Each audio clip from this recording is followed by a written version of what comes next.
Hello, this is the first video of the fifth vector series on lines and planes for OCR Pure Core Further Mathematics. And we will find the perpendicular distance from a point to a plane. You may remember from previous series that we can write the equation of a plane in more than one way. Here we have the normal equation of a plane where r dot product with the normal vector n equals p, and the Cartesian equation of a plane ax plus by plus cz equals that same p. Now we're interested in finding the shortest distance between a point, say B, and a plane, which we could label pi.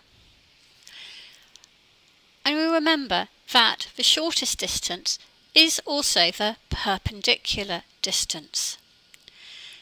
Now, the normal vector for the plane is at right angles or perpendicular to the plane. And we remember that the distance or the vector between the origin and the point B will be that position vector B.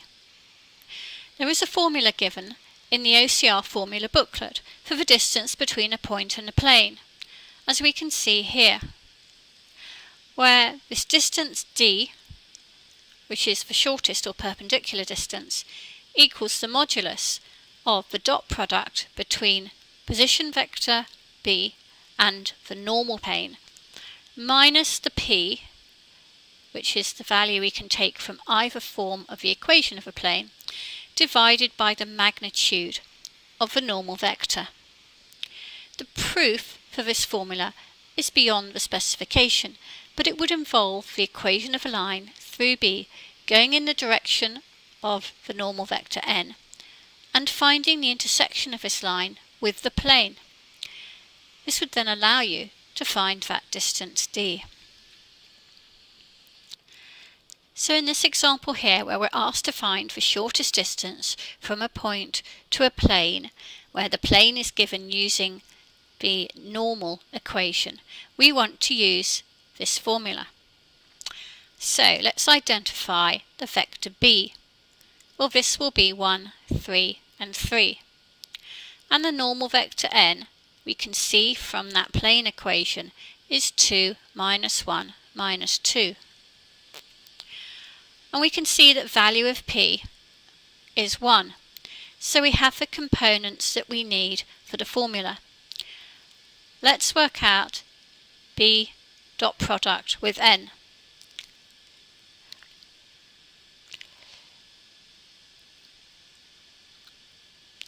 This would be 2 minus 3 minus 6, or minus 7.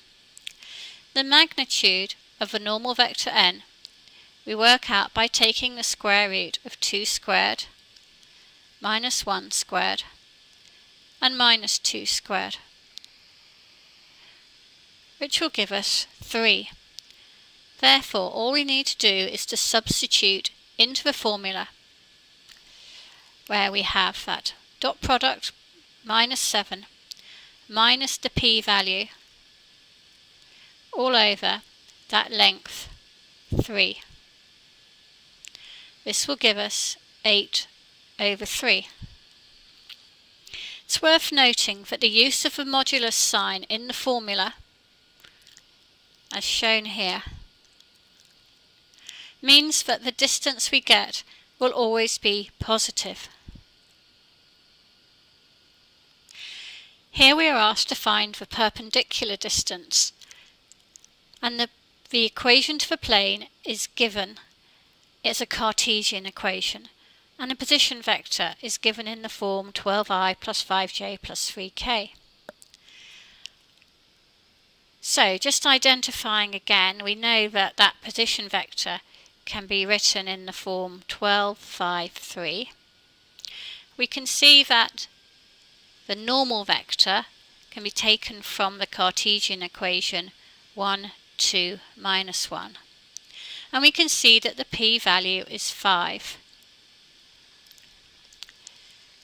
So, working out the scalar product would give us 12 plus 10 minus 3, or 19.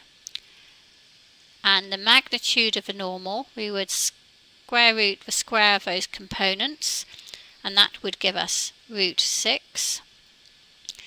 Therefore, D equals the modulus of 19 minus that p-value of 5, all over root 6.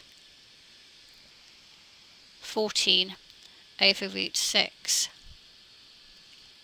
So it doesn't matter what form the plane equation is given in, or what form the position vector is given in. And note that if we are asked to find the perpendicular distance, this is exactly the same as being asked to find the shortest distance, because the shortest distance is always the perpendicular distance. In the next video, we will find the perpendicular distance from a point to a line in 2 dimensions.